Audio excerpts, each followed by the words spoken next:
Alô, Libes, tudo bem? Aqui é o Rafael Campos e hoje vamos para mais um episódio de Respondendo as Perguntas dos Inscritos. Já o episódio número 11, já estamos aí.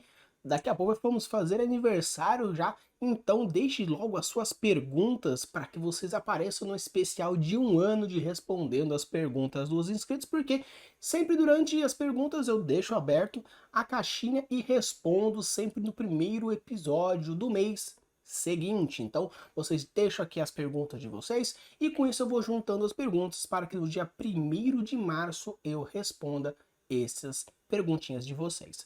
Beleza? Então, simbora para responder essas perguntas, essas dúvidas duvidosas.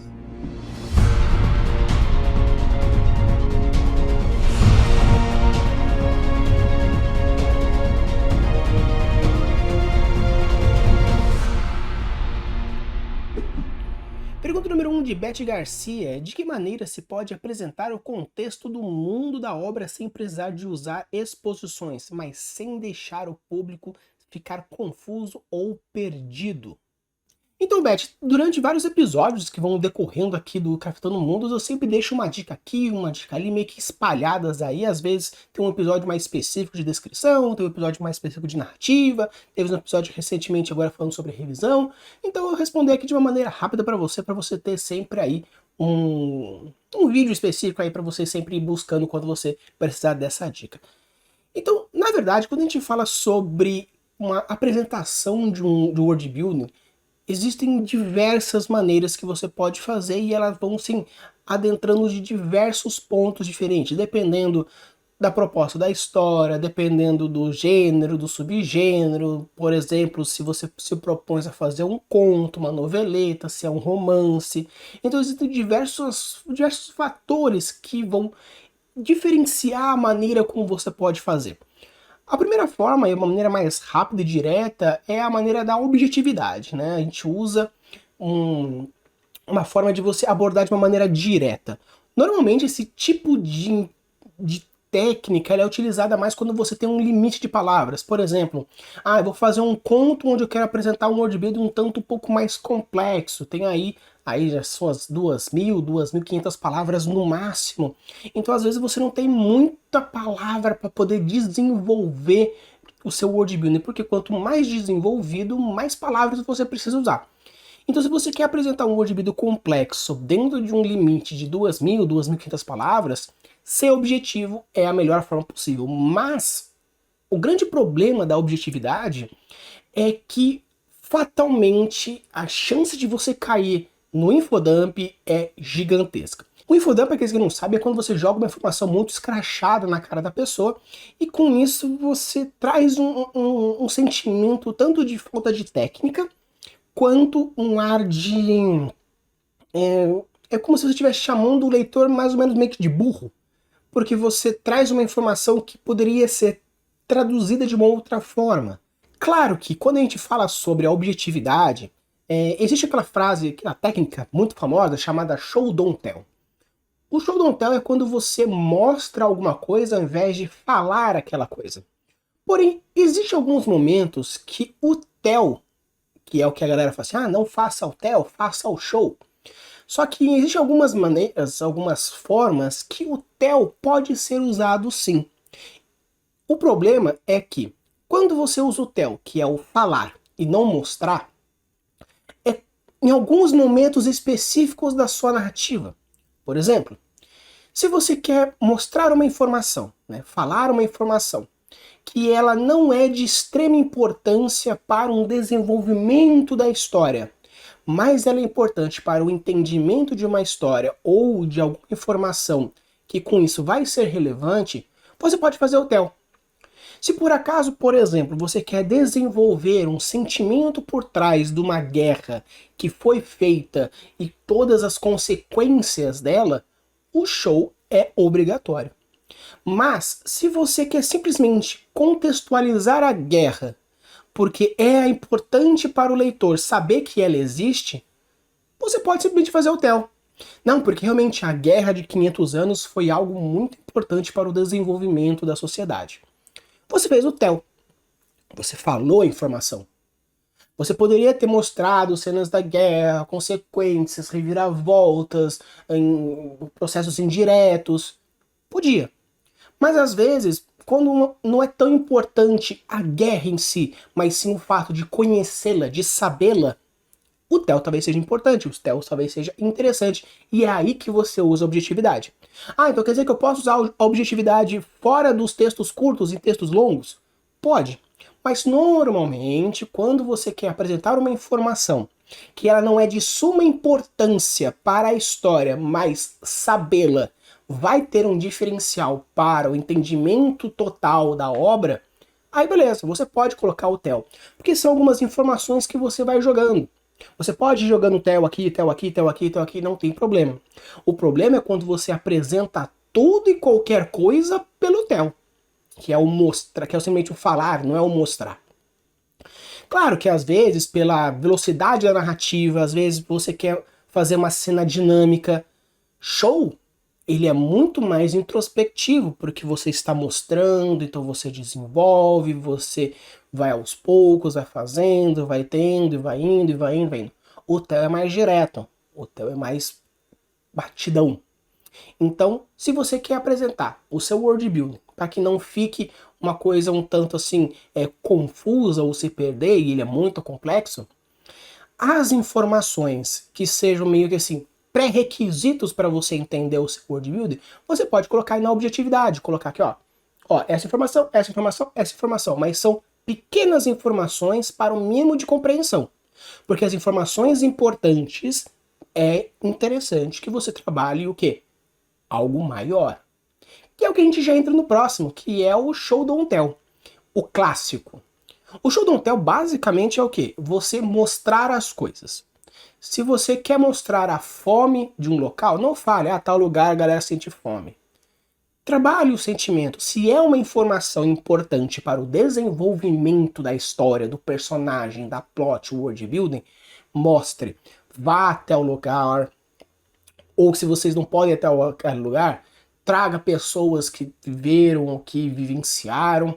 Mostre esse sentimento, essas percepções do mundo em volta. Isso que é o show. O show don't tell, a gente fala assim, então faça o show don't tell. O show don't tell é uma gama de técnicas diferentes, porque são técnicas que fazem com que você mostre as coisas e não fale de uma maneira direta. Eu queria falar para vocês algumas formas diferentes de show para que fique mais fácil a exemplificação. O primeiro é uma coisa que a gente já falou em alguns episódios, que é a diluição da descrição. Quando uma informação ela é de suma importância, você pode fazer o tell. Mas a altura de um personagem, a cor de cabelo dele, a cor de pele, às vezes não é de suma importância para o entendimento da história. Se por acaso você quer escrever uma crônica, ou um conto, alguma história que aborda-se o preconceito, então classificar a pessoa com a cor de pele dela para mostrar o porquê do preconceito, beleza, pode ser colocado como um tell, porque ela é uma informação que é rápida, direta e é de suma importância o entendimento dela para que outras coisas aconteçam.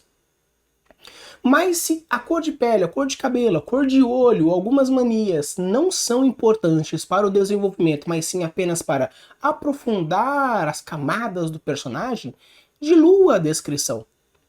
Coloque em algum momento a pessoa reparando no tom de pele, em algum outro momento a pessoa, sei lá, penteando o cabelo e mostrando a cor do cabelo, você, em um comentário de um personagem do outro dizendo a cor de olho.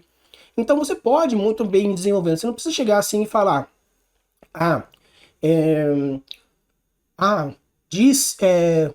não abra aquela porta, disse Joana de 1,80 m com seus cabelos longos. Não. Se falasse, existia muito tempo atrás, uma bela donzela com os cabelos longos, da cor do sei lá o quê, onde você quer deixar uma coisa mais no estilo fábula, não tem problema você fazer isso. Mas dilua as suas descrições, coloca no momento isso, no momento aquele outro e vai trazendo informação, porque quanto mais informaçõezinhas vão trazendo no decorrer da história, mais vontade o leitor tem de saber mais, porque a qualquer momento pode trazer mais alguma informação que seja interessante, aprofundando o personagem, o world building, a plot, reviravoltas. Então, dilua as descrições, coloque isso aos poucos. Obviamente, se é de suma importância, você dá uma encurtada nas distâncias dessa diluição. Eu preciso que todas as informações físicas, psicológicas do personagem estejam bem categorizadas dentro do primeiro capítulo. Beleza, então durante o primeiro capítulo você vai diluindo essas informações. Se não é de tão suma importância, vai colocar no segundo, no terceiro, no quarto, no quinto. Talvez chegue no último capítulo, você mostre mais uma informação que talvez seja relevante para alguma coisa. Não sei, depende muito da maneira como você quer trazer. Outro ponto interessante para você apresentar o seu world build é o ponto de vista. No episódio que eu falei sobre o Arcane, é muito interessante porque você pode ver a forma bem interessante de mostrar esse ponto de vista. Você pode ver a mesma cena com um ponto de vista diferente. Por exemplo, se você pega pessoas, vamos pegar bem extremo, uma pessoa cega, ela chegando até a beira da praia, a percepção dela vai ser muito diferente de uma pessoa que vê. Até mesmo a pessoa que vê, mas ela é surda, a percepção ela é diferente. Porque ela não tem uma percepção sonora das coisas. Então, isso eu tô pegando aí extremos com deficiências. Mas se você pega uma pessoa que, por exemplo, se afogou já alguma vez, ela não vai ter o ponto de vista dela perante a praia diferente. A pessoa que teve o coração partido na praia, mesma coisa. A pessoa que recebeu a proposta de casamento, por exemplo, na praia, vai ter um outro. A pessoa que já faz anos que foi pra praia, lembra apenas dos tempos áureos, dos pais, da mãe quando era pequeno, vai ter um outro ponto. Então o ponto de vista é interessante porque você apenas não mostra o world building, mas como isso reflete no personagem. E isso vai trazendo muitas coisas interessantes, tanto que no episódio que eu falei sobre a Morgana, vou deixar aqui o cardzinho para vocês se vocês não foram, a biografia e o conto é contado no ponto de vista da Morgana, daquela personagem. E no episódio da Kaylee, que vai ser daqui na próxima segunda-feira, nós vamos ter o quê? Pelo que me falaram, novamente a biografia e um conto, mas no ponto de vista da Kaylee. Porque parece que a biografia e o conto, eles meio que se conectam, então como que será? Será que vai ter uma história diferente, informações diferentes, porque foram contadas por outras pessoas?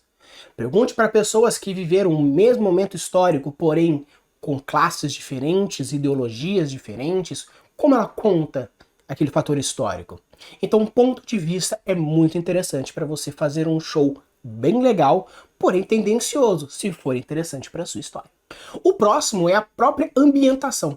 A ambientação, ou o gatilho da ambientação, é interessantíssimo para você apresentar o seu world building de uma forma muito mais intensa. Porque quando você apresenta e fala assim, ali fica o monumento, ali fica a ruína, lá atrás fica a cachoeira, você está simplesmente guiando a pessoa geograficamente. Mas quando você guia a pessoa emotivamente, psicologicamente, isso é muito mais profundo para um world building. Por quê? Você está trazendo outras percepções, não só a visual. É muito interessante você ir para uma cachoeira e mergulhar na água. Ah, mas eu não gosto de água. O fato de você não gostar de água é interessante também para uma possível descrição. Então, gostar ou não gostar de alguma coisa, referenciando um ambiente, é legal. Porque você vai trazendo experimentações diferentes. Então, traga uma ambientação leve às pessoas para aquele local que você quer descrever e faça com que ela interaja com o ambiente em volta. Porque isso vai fazer muita diferença na hora da ambientação da sua história.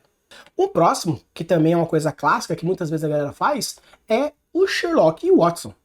Se você quer mostrar alguma informação, trazer alguma informação, e por acaso isso é óbvio, talvez para aquele mundo ou para aqueles personagens, e você precisa que o leitor saiba disso, coloque alguém que represente os leitores. Seria o seguinte, você vai até uma academia mágica. É muito clássico que todo mundo lá sabe como a magia funciona, sabe muito bem como funcionam as leis, sabe muito bem como conjurar, e A, B, C e D. Só que o seu leitor não sabe, ele é a primeira vez que ele está entrando naquele seu mundo. Então coloque um personagem iniciando a carreira mágica para alguém explicar para ele e por isso explicar para nós. Em Harry Potter acontece muito disso. O Harry não tem informação nenhuma do mundo mágico, ele viveu a vida inteira dele debaixo da escada. Então, colocou a Hermione lá para quê?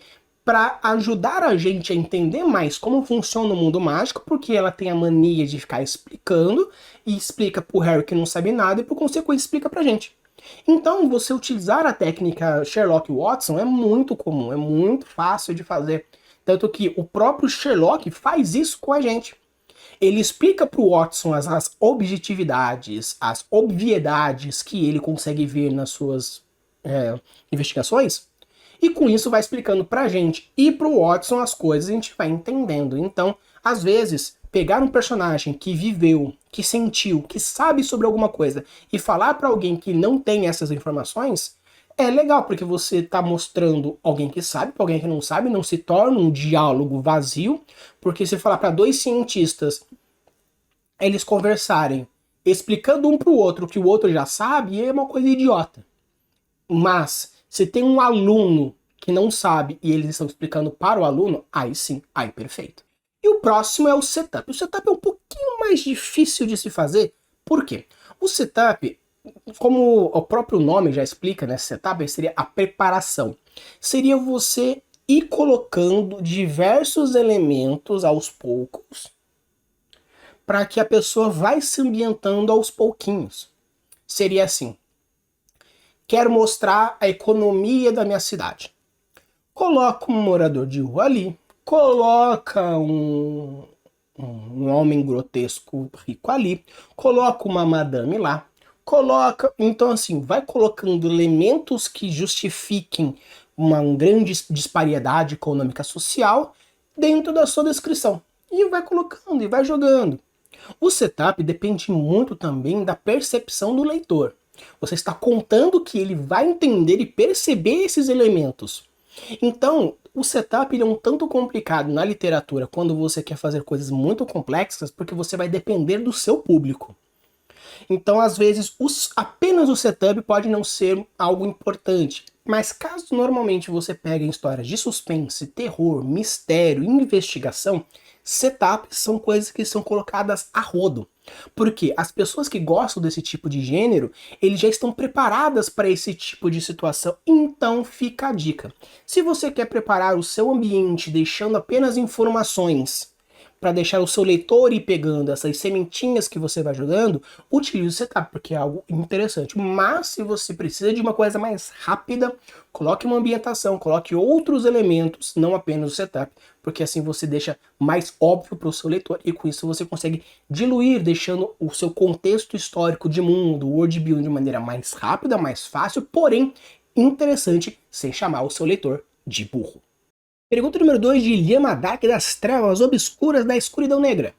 Como nomear as coisas em seu mundo sem partir para o excesso de informações tipo Ruínas de Durin, para o genérico tipo Reino de Geia ou Interhills, ou para o específico tipo Mordor, que tem uma ligação direta com a linguagem própria? Ilhama, vou dizer uma coisa para você. De todas as perguntas que eu já tive até agora nesses 11 episódios, a sua pergunta foi a pergunta mais difícil que eu tive. Porque simplesmente você quer uma dica de uma criação de nome sem usar os 3 principais pontos básicos de uma produção de nome. Normalmente, quando a gente fala de produção de nome, ou você utiliza algo que seja específico para você explicar sobre alguma coisa, ou genérico para você criar uma ambientação, ou própria para introduzir a sua conlang, né, ou a sua linguagem própria. Quando você não usa essas 3 coisas, eu diria que é algo tão mais raro que foge até mesmo dos padrões técnicos de literatura. Então, assim, pode ser que até exista algum nome que fuja dessas 3 técnicas? Pode até ser que sim, só que agora sim, de bate-pronto, eu não consigo nem somar os dedos de uma mão da quantidade de nomes possíveis de localidades ou de pessoas, ou normalmente de localidades, que fujam dessas 3 coisas. Mas para não ficar assim, falar simplesmente, olha Lhama, depois de um mês esperando você não vai ter resposta nenhuma, eu fiquei quebrando a cabeça, pensando em algumas formas criativas que poderia ser sem entrar nesse ponto. Então eu vou trazer para você duas técnicas que eu quebrei a cabeça para conseguir pensar alguma coisa, achei até interessante, talvez eu utilize isso de alguma maneira, que não é exatamente talvez aquilo que você esteja procurando, mas pode ser que te ajude a pensar de uma outra forma ou sair um pouco da casinha quando a gente fala sobre criações de nome. O primeiro ponto é um nome em anagrama. Uma coisa interessante sobre os anagramas é que seria, por exemplo, quando você pega, tem uma palavra, aí você mescla a palavra, as letras, e cria ou alguma coisa que não tem um significado, né? Seria tipo, né? Que quando você junta novamente, mistura tudo certinho, você cria o nome correto. Ou você pode até mesmo pegar um nome específico e você mistura deixando ele genérico. O problema é que ele vai continuar sendo um nome específico, um nome genérico, uma conlang, mas o interessante do anagrama é que você pode apresentar o motivo dele ter um anagrama. Seria mais ou menos como se você colocasse dentro do local mais um mistério envolvendo aquele lugar. Então, o que seria interessante de você utilizar isso aqui? Nossa, você cria talvez, se por acaso o nome tiver uma sequência escrota de letras, você cria um gatilho da estranheza pensando por que carambas o lugar se chama Shravers?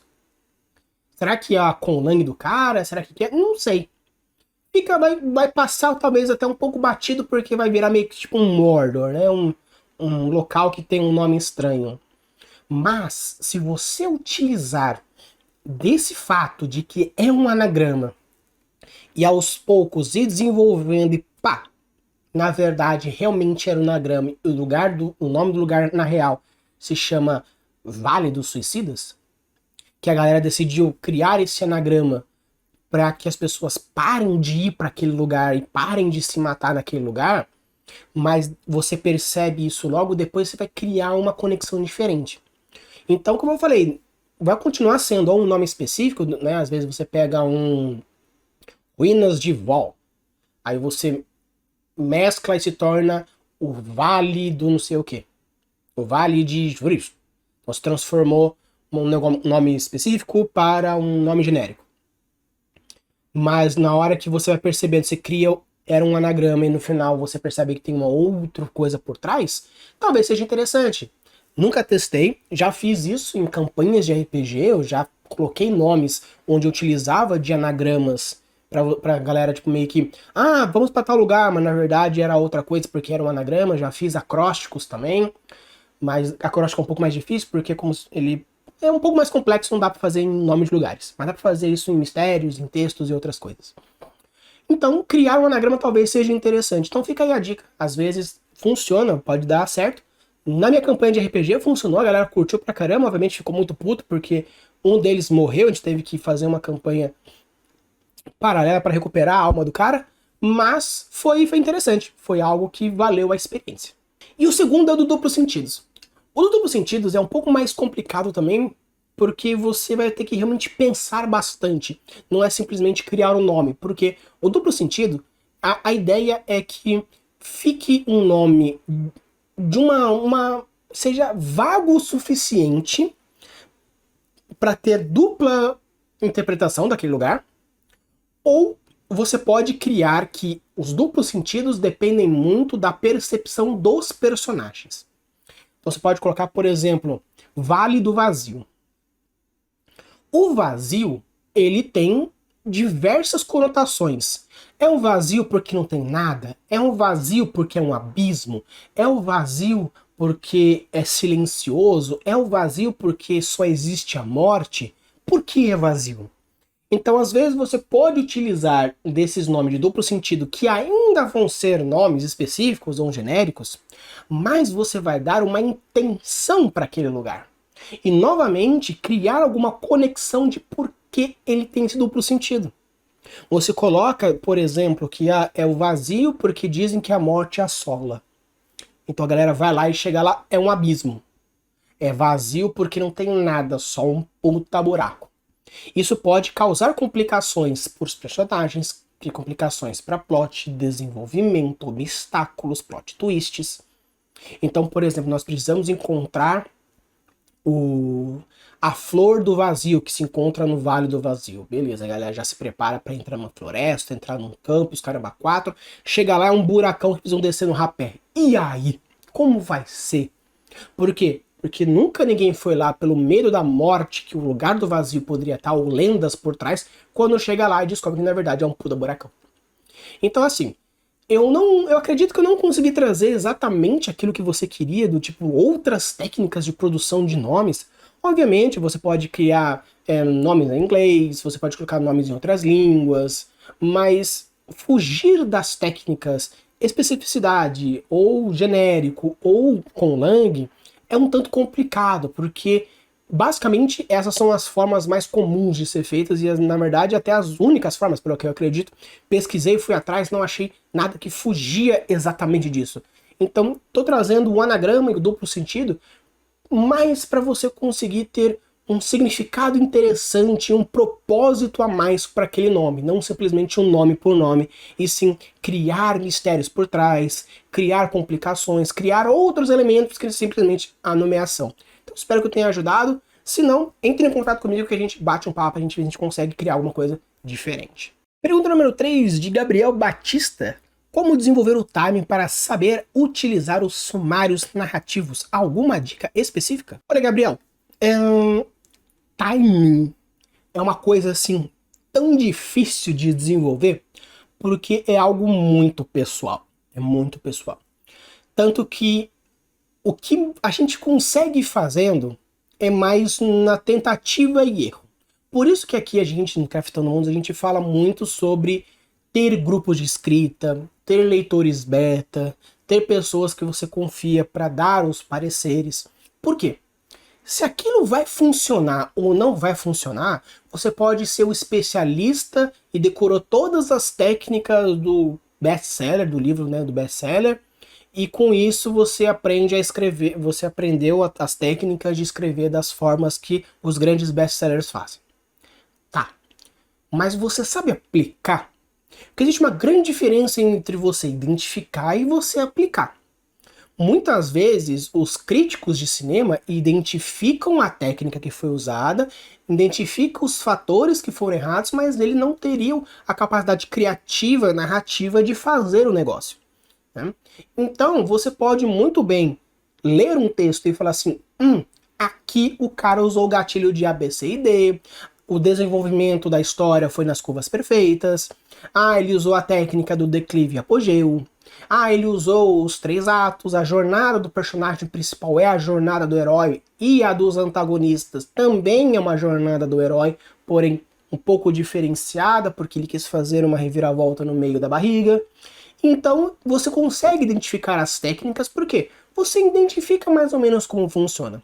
Porém, o timing, o feeling de quando e onde usar, é algo que você vai pegando, lendo bons autores, que eles vão dando exemplos práticos, porque você está vendo o negócio acontecer e está funcionando com você. Então, por isso, você sabe onde e quando pode ser usado. E, obviamente, treinando, escrevendo, dando para alguém ler e perguntando, né, a pessoa dizendo, ou né, você perguntando, tendo a comunicação com a pessoa para perguntar se realmente funcionou ou não funcionou aquilo especificamente. Então você pergunta, você pergunta, e aí, o que você achou? Tal coisa. E você pegou tal coisa? Não, não peguei. Mas agora que você falou, tem sentido. Então talvez a pessoa que não tenha pego, mas tem sentido, porque depois que você falou, ela percebeu. Ou você pergunta, e aí, tal coisa? Não. Aí para outra pessoa, não, então talvez não tenha funcionado. Então o feeling e o time é um tanto complicado a gente pegar. Mas obviamente, já que você veio aqui e esperou 2, 3 semanas, um mês, para saber mais ou menos como eu posso trazer esse feeling em algumas dicas, para não ficar simplesmente, como eu falei na pergunta anterior, sem resposta, vamos falar um pouquinho sobre algumas coisas que você pode ir fazendo. Mas antes, o que seria então esse sumário narrativo? Existe uma grande diferença entre o sumário narrativo e uma cena. Muitas vezes, quando a gente fala sobre técnicas literárias, às vezes existe, vamos dizer assim, o pesquisador literário que fala que a técnica X funciona assim e a técnica Y funciona assado.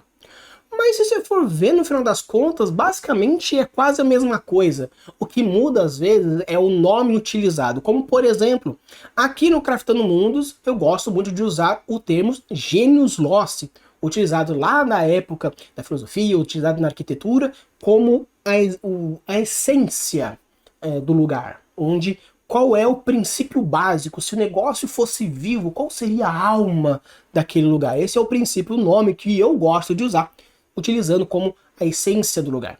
Já no caso da galera do Airflant, vou deixar aqui o cardzinho para vocês irem lá, caso vocês não conheçam o canal do Airflant RPG, que também fala sobre RPG, world building, técnicas literárias, eles trazem outras coisas tão interessantes que complementam aqui também, para vocês terem uma segunda visão sobre as mesmas técnicas e outros pontos. E eles gostam mais de usar o termo essência, eles gostam mais de usar o termo conceito, que basicamente é a mesma coisa. É a ideia de falar qual é o princípio, quais são as palavras-chave que são a essência, o princípio, o conceito. Então, muitas vezes pode usar o mesmo significado para técnicas diferentes. Quando a gente fala sobre cena e sumário narrativo, basicamente é você saber quando usar o show e o tell. O show é você apresentar alguma coisa, é você ir desenvolvendo, mostrando, colocando os detalhes, que é o quê? A cena. A cena é a mesma coisa. Então, eu quero mostrar a cena, eu quero mostrar o show. É a mesma ideia. Então você pode falar assim, eu uso a técnica show don't tell, eu uso a técnica cena sumário, basicamente é a mesma coisa. É o você utilizar da cena, que é o show, ou do sumário narrativo, que é o tell. Então, o feeling que o Gabriel está pedindo aqui seria quando você usa o show, quando você usa o tell. Ou, no caso, quando você usa a cena e quando você usa o sumário narrativo. Que seria, então, que seria mais uma coisa. Então, se vocês já entenderam mais ou menos como funciona. Então, eu vou trazer para vocês algumas dicas que vocês podem saber, assim, para tentar criar um feeling. Mas, principalmente, o mais importante deles, antes de eu mostrar os tópicos, é ler. Leia bons autores que saibam utilizar da técnica de descrição. E com isso você vai saber quando usar o show, quando usar o tell, porque você vai criando essa... não mimetismo, mas você vai conseguindo saber a partir de uma observação um pouco mais prática de como eles acontecem.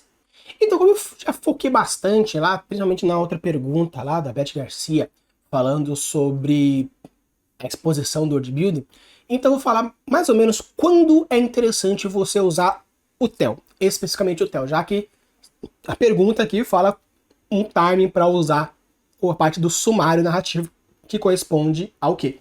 Ao tell. Então vamos lá. Quando você usa o tell? O tell normalmente é usado para você primeiramente trazer uma informação rápida, de importância mediana a curta, porém de prioridade zero. Ou seja, é uma informação que ela não vai ser relevante para a história, porém sabê-la é interessante. Seria o seguinte: você pode simplesmente falar e chegar assim: Londres, 1758, onde as sirenes tocavam intensamente. Você já foi direto, já ambientalizou totalmente a sua história. Já sabe que é Londres, 1870 e pouco, e uma noite onde a sirene toca. Beleza. Você já criou primeiro um gatilho da ambientação, já colocou lá um elemento mais rápido, já colocou também um gatilho da curiosidade na mesma frase, porque você já fez o quê? Ambientou e já colocou sirenes tocando. Por que a sirene está tocando? Aí vão e assim vai. Beleza. Então, caso você queira utilizar dessa forma, seja curto e direto. Então você vai colocar informação, mas de uma forma direta, com uma prioridade zero, porém, essa informação não deve ser crucial para o desenvolvimento, mas sim para o entendimento prévio.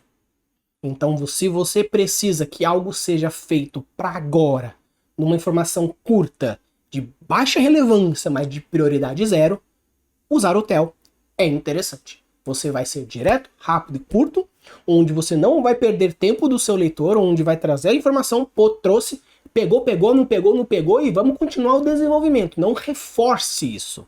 Porque se você reforçar, você vai estar criando um infodump. O TEL vai se tornar infodump. Então cuidado com isso.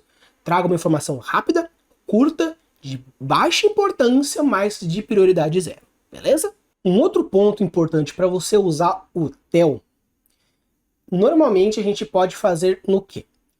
Quando a gente usa a técnica Sherlock Watson, ele é um TEL disfarçado de show. Por quê? Porque você está falando, você não está mostrando, então você está fazendo o TEL. Porém, como você está fazendo isso num outro ponto, com outras observações, com outros objetivos, fica um TEL um pouco mais diluído, chegando um pouco mais próximo do show. Por isso a galera fala que o Sherlock Watson, ele entra dentro da categoria show e não da categoria TEL. Mas ele não deixa de ser um TEL. Então, se você for mostrar alguma coisa, mas você vai utilizar a técnica do Sherlock Holmes e vai falar, fale, mas crie o quê? O ponto de vista. Quando usar o TEL diluído? Obviamente nesse ponto, já falei da questão do encurtar, que nessa questão do Watson, né, do Sherlock Watson. Seria como? Você pegar essa informação, pode estendê-la, porém você vai colocando as informações, porém com bits interessantes. Exemplo.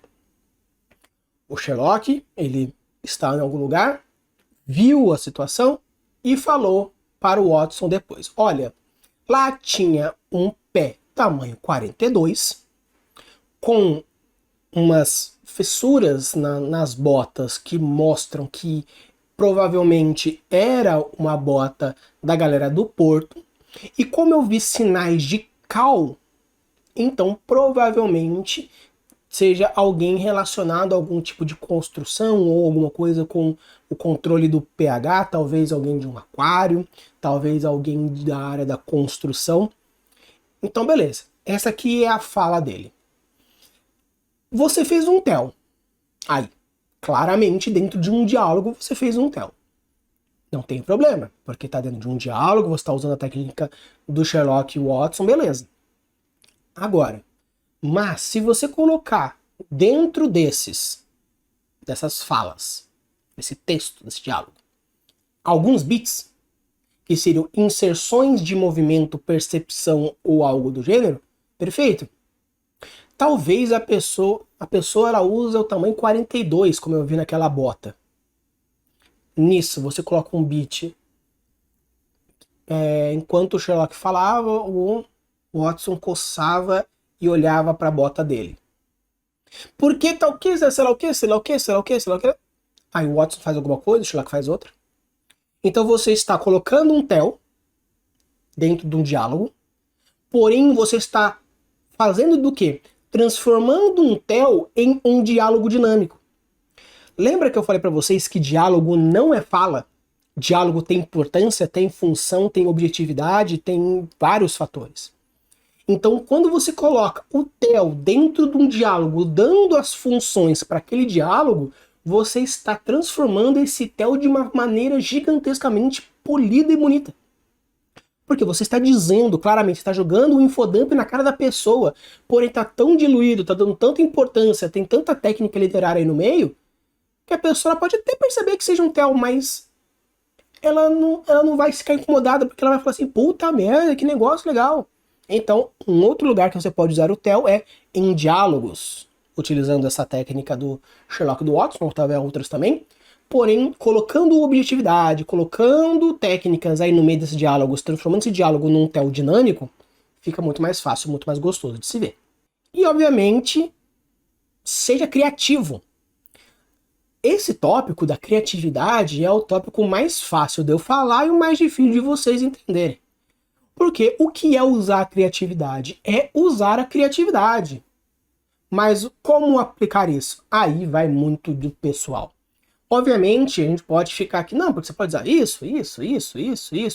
mas vai da pessoa, vai da técnica, vai do estilo, vai da proposta. Então, quando a gente fala de usar criatividade, seria o seguinte: se você tem alguma informação que você precisa ser colocado dentro lá do seu sumário narrativo, do seu TEL, ou que seja como você gostaria de chamá-lo, como eu posso apresentar isso de uma forma interessante? Será que a informação pode ser jogada de uma forma que eu amplie o meu world building? Por exemplo, vou mostrar essa informação sendo falada num outdoor vivo, mostrando a tecnologia, ou num holograma, ou numa magia telepática, mostrando um pouco mais do meu sistema mágico, ou talvez num decreto mostrando o período histórico. Então pense em formas criativas de mostrar essa informação, de colocar esse sumário narrativo, porém trazendo mais coisas do que simplesmente informação. Como é feita essa informação para você mostrar a tecnologia, o período histórico, o sistema mágico, governança, cultura, economia, política, a apresentação de um alguém. Eu quero muito apresentar um personagem, não sei como. Por que não pode ser apresentado como alguém que trouxe a informação? Puta, eu precisava muito mostrar o sistema econômico da minha cidade. Por que não ser trazido por alguém e você paga aquela pessoa que trouxe a informação mostrando mais ou menos como funcionam as trocas econômicas? Eu quero muito mostrar a tecnologia, faz um outdoor, faz um holograma, faz aparecendo num trem, num avião, num sinal de fumaça trazido por um avião, como você quiser. Mas seja criativo. Porque quando você traz um infodump na mistureba aí lá no meio da apresentação de personagens, da apresentação de world building, caracterização da sua plot, esse infodump, ó, some fácil porque se torna mais um elemento dentro dos objetivos daquele trecho. Aquele trecho tem a função de que trazer informação. Puta, é um infodump.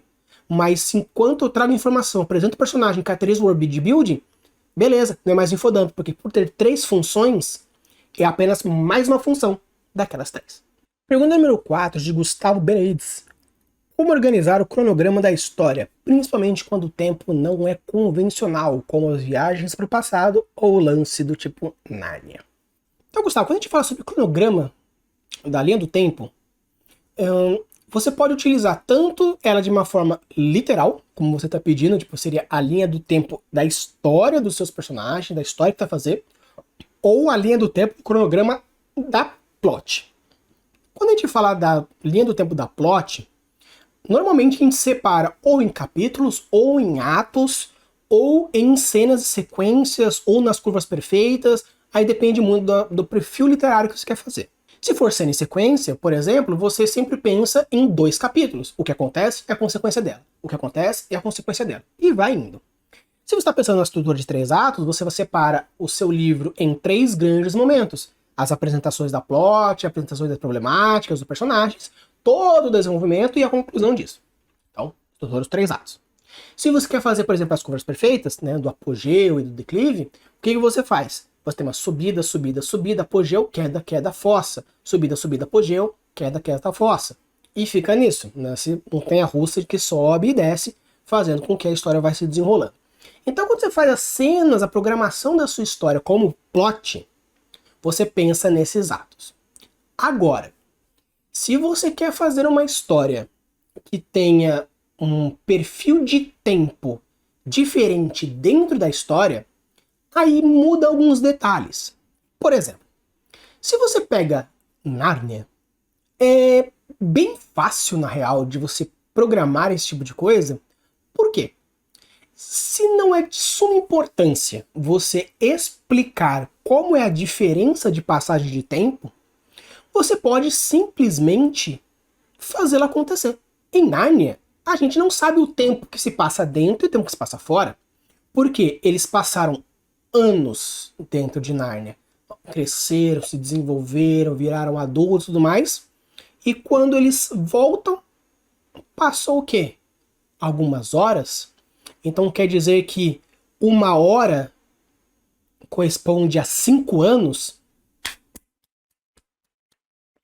E faz diferença para o entendimento da história qual é a passagem de tempo? Não. Então simplesmente Só faz acontecer. Nem precisa se preocupar muito com isso. Mas se for importante essa disparidade de tempo, aí já é interessante você primeiramente pensar como que funciona essa disparidade. Por exemplo, em Digimon Adventure, né, o primeiro Digimon, as crianças vão pro Digimundo e passam diversos dias lá. Quando eles voltam pro Japão, eles falam, ah, meu Deus, há quanto tempo, não sei o que, lá, lá. Mas para quem tava no Digimundo, passou o quê? Minutos. Tanto que no final do Digimon 1, eles falam mais ou menos quanto tempo explica isso. Então, assim, ainda tem, sei lá, tantos dias de férias. Então nós vamos passar 680 mil anos aqui. Por quê? Porque é importante saber que o Digimundo, o tempo passa muito mais rápido do que no mundo real. Tanto que um dos episódios faz referência a isso. O Tai, depois que luta contra o Etemon junto com o Metal Greymon, é jogado de volta para o mundo real, passa uma tarde com a Kari, volta pro Digimundo e a galera tá um tempão lá pensando que o Tai tinha morrido, porque passou muito tempo. Passou muito tempo, porque foi apenas uma tarde. Como, por exemplo, aparece num outro anime, por exemplo, Fairy Tail. Em Fairy Tail, eles têm lá tantos dias para se tornarem mais fortes para os grandes campeonatos que ia ter lá. E no mundo celestial, eles são convidados para ir para lá, passar um dia, só que um dia lá corresponde a 15 dias no mundo real, e com isso eles perderam o tempo que eles quiseram treinar. Ou como acontece, por exemplo, em Dragon Ball, que dentro da sala do templo, o tempo passa diferente do que fora da sala do templo. E no caso lá, novamente, o tempo lá passa mais rápido. Então coisas acontecem muito lá e lá de fora não. Então o que acontece? Se você quiser fazer um cronograma de passagem de tempo e realmente o tempo é importante dessa disparidade, o mais importante é você pensar primeiro quem é mais rápido, quem é mais lento, para saber quais são as consequências disso e qual é a importância dessa disparidade. Poxa, preciso tirar da minha bunda ao tempo para desenvolver um personagem que demoraria anos. Enfia aí uma sala do templo que poderia ser feita. Isso é um puta Deus Ex Machina? Totalmente. Se do nada foi tirado, aqui tem uma sala do templo onde acontece A, B, C e D. Isso era tão fácil porque não foi feito antes. Então pode talvez colocar algumas consequências, alguns pré-requisitos, e por isso não foi sugerido isso antes. Mas cuidado com isso aí. Caso você queira fazer algo como, por exemplo, Interestelar, já tem toda uma explicação da questão do tempo, espaço, dilatação temporal. A física vai te ajudar na hora disso. Se você quiser fazer algo na questão de passagem do tempo, no quesito passado, presente e futuro, com viagem do tempo, aí depende muito daquilo que você quer propor. Algumas pessoas usam o paradoxo do astronauta, alguns usam o paradoxo do avô e do neto, alguns usam o paradoxo final, outros usam o bootstrap. Então acredito que caso você queira utilizar a ideia de viagem no tempo, eu acredito que seja mais interessante você pensar qual das teorias de viagem no tempo você gostaria de usar para que fique mais fácil o leitor entender a proposta que você quer fazer. Quero fazer bootstrap? Show! Quero fazer avô neto? Show! Quero fazer das realidades paralelas? Show! Quero fazer da torção tempo e espaço? Show! Quero fazer teoria das cordas? Show! Aí vai daquilo que você gostaria de fazer. Mas antes, pesquise um pouco sobre quais são essas teorias, como elas funcionam, para você conseguir criar o seu fator narrativo. Então, resumidamente na resposta. Primeiro, se por acaso você não achar importância dessa passagem do tempo, a explicação dela, só faça acontecer. Se é importante essa passagem do tempo, do tipo Narnia, do tipo Digimon, do tipo Interestelar, que é importante saber a questão da passagem do tempo, mostre ela de uma certa forma e explique como, não como, mas Quais são as relações, né? Na questão do Digimundo, nós temos uma explicação, que é uma mudança da dimensão, os caramba 4. Você vai para um outro plano, a mesma coisa, vai para uma outra realidade, a mesma coisa. Identifique quem é mais rápido, quem é mais lento, para poder criar as plots que você gostaria de fazer. Cuidado com os Deus Ex Machina, mas isso pode ser interessante. Caso você queira fazer viagens no tempo, eu sugiro muito que você defina qual dos paradoxos você gostaria de trabalhar dentro da sua realidade, dentro da sua história, e utilizar do princípio e fazer a proposta em cima dele. Se é bootstrap, se é avô neto, se ele é viajante astronauta, se ele é o final, se é corda, não importa. É interessante fazer dessa forma, por quê? Porque aí você já consegue ter um parâmetro mais de onde você pode ir. Ah, eu quero fazer um negócio louco, como por exemplo acontece em Rick e Morty. Beleza, pode ser. Você talvez caia um tanto no nonsense, caia um tanto pouco pro absurdo, mas é uma forma diferente de você fazer. São plots, histórias, premissas diferentes. Não existe certo e errado. O certo e errado na literatura só existe uma forma de você saber. Funcionou como história? Tá certo. Nossa, mas o cara fez isso, aquele outro. Dane-se. Funcionou? Então tá certo. Eu usei a técnica ABCD. Não funcionou? Você fez alguma coisa errada. Ponto. Simples assim. Então, na hora de você for definir o seu cronograma, basicamente se for como eu falei no primeiro exemplo, veja se vale não a pena você criar essa relação. Se for do passado, veja qual que é a proposta de paradoxo que você gostaria de fazer e com isso você desenvolve essa história em cima. Beleza? Pergunta número 5 de Reginaldo Ribeiro. Como criar um personagem carismático? Ou melhor, como criar um personagem babaca e carismático? Resumindo, como desenvolver um personagem controverso de forma que o leitor goste dele? Vamos dizer que a sua pergunta, quando você resumiu, você direcionou ela para um outro tipo de resposta. Mas vamos considerar que a ideia é você criar um personagem que, em tese, era para a galera não gostar, e elas gostam. Se for assim, nós temos alguns exemplos interessantes. Mas vamos lá. Primeiramente, o que é o carisma? O carisma são formas diferentes de cativa. A cativa, ela pode funcionar de diversas formas. Beleza, inteligência, presença, moralidade, intelecto. Você pode criar personagens que possuem características cativantes. Agora, se o seu personagem vai cativar alguém, aí depende muito de você. Ah, mas então quer dizer que não existe uma resposta certa? Não existe uma resposta certa. Você pode pegar personagens que em tese deveriam ser hiper cativantes, aí você pega meio que uma pesquisa pública e você vê que não é algo preferido entre as pessoas. Você pega o Joffrey, por exemplo. O Joffrey do Game of Thrones. Ele era um personagem escrotíssimo, ele era um personagem babaquíssimo. Só que tinha gente que adorava ele. Por quê? Pelo fato dele ser muito escroto, cria uma afinidade, cria uma aproximação, tem diversas síndromes, né, que a galera fala de porquê a galera gosta de vilões e tudo mais e tal. Eu adoro vilões, por exemplo. Eu gosto das coisas malvadinhas, porém na vida real eu não teria coragem de dar um tapa na cara de uma pessoa, mas numa história eu facilmente consigo torturar a pessoa de diversas formas. Né?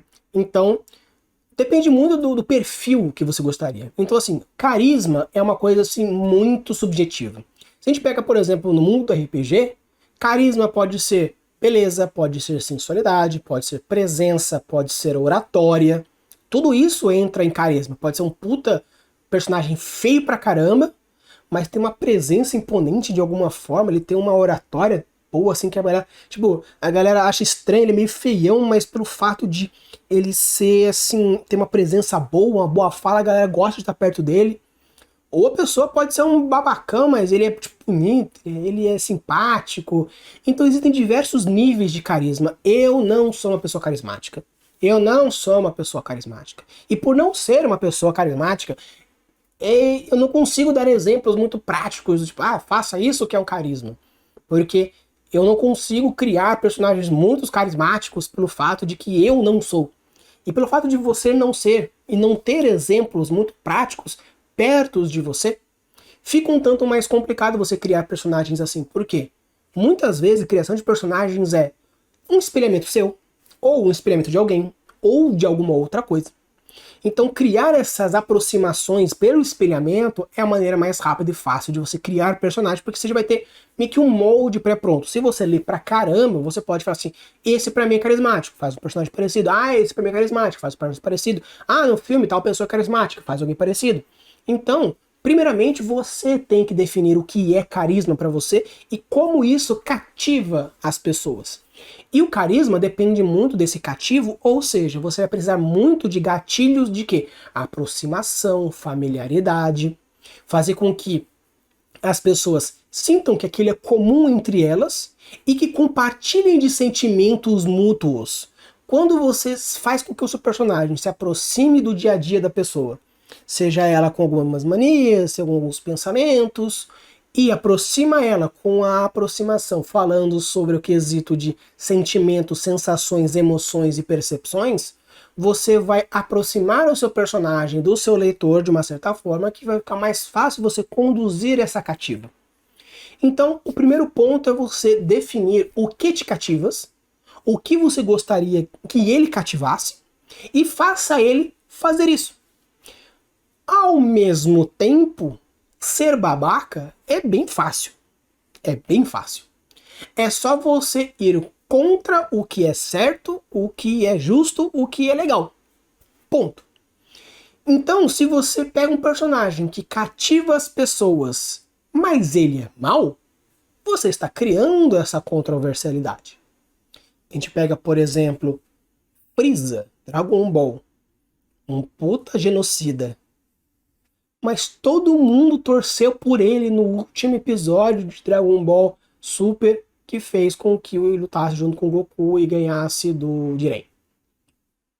Então, como explicar que um grande personagem genocida teve uma torcida por ele no final do anime? Como explicar, por exemplo, em Fullmetal, que um personagem do tipo Aira, que era um personagem psicopata, sociopata, a galera chora quando ele morre. Por quê? Porque ele cativa, de alguma forma, inexplicavelmente. Claro que se for pegar na neurociência do negócio, por causa da redenção, não por causa disso, daquele... Existem personagens que você ama odiar. Eu acho o Joffrey um personagem muito bem feito porque eu odeio ele. Mas o fato de gostar muito do personagem por ele ser uma pessoa odiável, ele me cativa de uma certa forma estranha. Então, criar personagens carismáticos é um papel dificílimo porque você precisa fazer com que ele seja cativante. O cativante é acertar o coração da pessoa de uma forma admirável. Em algum ponto de expertise, emoção, percepção, psicológico, o que for. Mas aproveitar dessas habilidades e ser um babacão, aí você só quebra as pernas das pessoas. Então, é uma resposta curta, é uma resposta estupidamente superficial, mas você precisa encontrar o carisma, entender como funciona o carisma na sua mente. Perfeito, seria assim, vamos pegar um exemplo prático então. Quem você acha carismático? Quem te cativa? A, B, C, D. A por isso, B por isso, C por isso, D por isso. Perfeito. Então, se isso te cativa, pegue essas habilidades, pega esses sentimentos, coloque no seu personagem, amplifique ele. Nossa, caridade me cativa. Coloque alguém caridoso pra caramba. Coloque alguém que as pessoas respeitam pela bondade, mas, sei lá, é a pessoa bondosa que ajuda o próximo, né? Que isso e aquele outro. Só que à noite pega as pessoas mais fraquinhas, joga no calabouço e brinca de Jason. Você cria um personagem ultramente controverso.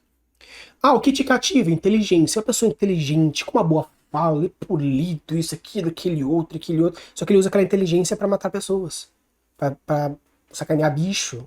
Pra criar fome, doenças. Então, pense no que te cativa. Isso, beleza. Exponha isso. Agora pegue isso e use pro lado errado. Você criou um personagem controverso. Pergunta número 6 de Marcos Freire. Alguns vídeos atrás você falou sobre criar mundo nonsense. Desde então eu tenho pesquisado mais a respeito e descobri que existem outros gêneros que podem ser confundidos com o nonsense. Por exemplo, o weird, que permite o acontecimento de coisas estranhas, ou o humor absurdo, onde a lógica é distorcida para fazer piadas. Até mesmo o Alice, através do espelho, segue uma lógica que se diferencia do nonsense convencional, porque está tudo invertido. Gostaria que você falasse sobre esses gêneros que podem ser usados para criar mundos com lógicas muito distintas, para saber fazer a distinção entre eles e se existem outras possibilidades de gêneros tão distintos quanto eles. Quando a gente fala de gêneros e subgêneros, existe uma ideia dentro dos profissionais da literatura, dos profissionais das línguas, né, galera de letras, ou profissionais da literatura né, de uma maneira geral, escritores, que assim, nós temos os gêneros normais, né, vamos dizer assim, a fantasia, o sci-fi, o terror, o horror, o romance, o suspense, o mistério. De uma maneira geral, esses são os grandes gêneros. Aí você entra nos subgêneros. Fantasia, alta, baixa, urbana, moderna, histórica, científica, mitológica, green fantasy, dark green fantasy, ou um horror cósmico, um horror ficcional, uma fantasia romântica, um espada e feitiçaria, um sci-fi, sei lá, Amazônia assombrosa, um amazonismo, um sci-fi cypunk, um sci-fi cyberpunk, um sci-fi steampunk, solarpunk, lunarpunk, dieselpunk, que é um usa energia solar, outra energia lunar, a outra é energia do vapor, o outro energia elétrica, o outro é da parte do diesel. Então assim, existe milhões de gêneros, milhões de subgêneros, e se você quiser criar o seu próprio subgênero, é fácil. Você pega, eu quero fazer um romance policial de horror. Beleza. Mas ele vai entrar na categoria horror, romance ou mistério policial? Depende muito qual é o foco que você vai fazer. Então você vai criar um mundo mais de horror, que nesse mundo de horror acontece um mistério policial e um romance entre o policial e a delegada. Beleza. Fez. Se você quer criar um mundo com lógicas diferentes, utilizando um padrão nonsense, é uma coisa. Se você estiver procurando gêneros e subgêneros que trazem world buildings diferenciados, aí já é uma outra coisa. Então assim, eu não sei exatamente aquilo que você gostaria que eu respondesse, seria, por exemplo, explique para mim as outras categorias do gênero nonsense, né? Como o weird, o absurdo, os riddles. Se é isso que você gostaria de fazer, né? Como, por exemplo, né, o weird, como você mesmo citou aqui, falando que traz a ideia muito mais de um estranho beirando o absurdo. Nós temos o mundo do absurdo, que ele trata no que? Tudo é exagerado, não importa. Tudo se torna um absurdo, do tipo, a lógica é não ter lógica em todos os pontos. Isso é a técnica literária do absurdo. Que tudo e qualquer coisa não faz sentido nenhum. Você pode fazer como, por exemplo, acontece em alguns casos, como no Alice no Espelho, onde existe, como eu falei, dentro da técnica nonsense, o inverso. Então, o que é bom é ruim, o que é acima é baixo é alto, o que é direito é esquerdo, o que é frente, o que é trás. O que é cromático é dicromático. Então, assim, é invertido. Você pode pegar dentro do que a gente chama do riddle, a técnica literária do riddle, que tudo é misteriosamente bizarro. Como, por exemplo, tudo que é mostrado tem um mistério por trás. Mas como nada é explicado de uma forma assim lógica, direta naquele momento, fica estranho. Fica o nonsense. Então assim, as pessoas somem, desaparecem. Bichos somem, desaparecem. Locais somem, desaparecem. Sem motivo, sem explicação. Apenas o leitor sabe, quer dizer, apenas o escritor sabe e o leitor não sabe o porquê, se torna um nonsense, porque não tem uma explicação lógica. Porém, se você parar para pensar e criar as próprias teorias, você vai ver que existe sim uma lógica estabelecida. Mas não, eu quero na verdade que você fale para mim alguns gêneros. Pode ou não nonsense, pode até ser ou não ser, que crie worldbuildings diferentes. Você pode falar worldbuilding distópico, utópico, acrônico, um acrônico dieselpunk. Você pode pegar um gênero, por exemplo, de um sci-punk Amazônia, como um amazofuturismo, que até existe uma coletânea de um livro chamado Amazofuturismo mesmo, que é uma coletânea de contos que fala sobre como seria se a Amazônia tivesse sido apenas dos índios e se desenvolvesse dentro de uma tecnologia avançada. Né, temos diversos X-futurismo, né, o Amazofuturismo, o Brasil-futurismo. Você pode criar o que a gente chama de If, né, o Arif, e se, né, do tipo, se eu pegasse um fator histórico e mudasse, se por acaso sei lá, na guerra do Vietnã, os Estados Unidos tivesse conseguido o Vietnã, ou se na Guerra Fria a Rússia tivesse conseguido, ou se os índios não tivessem deixado os portugueses chegarem, ou se os maias, astecas e incas não tivessem sido destruídos pelos exploradores espanhóis. Então, se os Estados Unidos tivesse sido colonizado por algum outro país, se a Holanda tivesse colonizado o Brasil, se por acaso Eva não tivesse comido a fruta, como que seria? Então, existem diversos gêneros e subgêneros que você pode ir abordando e juntando dentro da maneira que você quer. Então, se por acaso a sua ideia era que eu explicasse mais sobre outros gêneros do quesito do nonsense, deixe aqui nos comentários que era sobre isso, aí eu posso ver se eu consigo trazer mais informações. Mas se por acaso a ideia sua era que eu trouxesse mais gêneros de escrita diferenciados, deixe aqui também nos comentários não, na verdade o que eu queria fazer era nesse quesito de descobrir outros subgêneros. Mais uma dica primordial eu trago para você. Não se apegue muito no quesito qual gênero e subgênero eu quero abordar. Pense qual é a história que você quer fazer e como ela pode ser contada. Pode ser um tanto contraditório o que eu estou dizendo, mas por que eu estou dizendo isso? Se você fala assim, quero escrever uma história de terror, beleza. Vou procurar quais são as convenções de gênero, as técnicas de escrita, quais são os gatilhos usados, show. Só que isso pode fazer com que você se limite à proposta de história que você queria fazer. Você fala, eu quero escrever uma história de horror, e no final acaba sendo no espaço, e você focou tanto no horror, que você esqueceu dos elementos sci-fi, por ser no espaço. Então, o que eu sugiro que você faça? Pense na história, na proposta que você quer fazer. Isso. Agora, o que isso precisa ser feito para que fique bom? Tem elementos de horror. Horror. Tem elementos sci-fi. Sci-fi. Tem elementos fantásticos. Fantasia.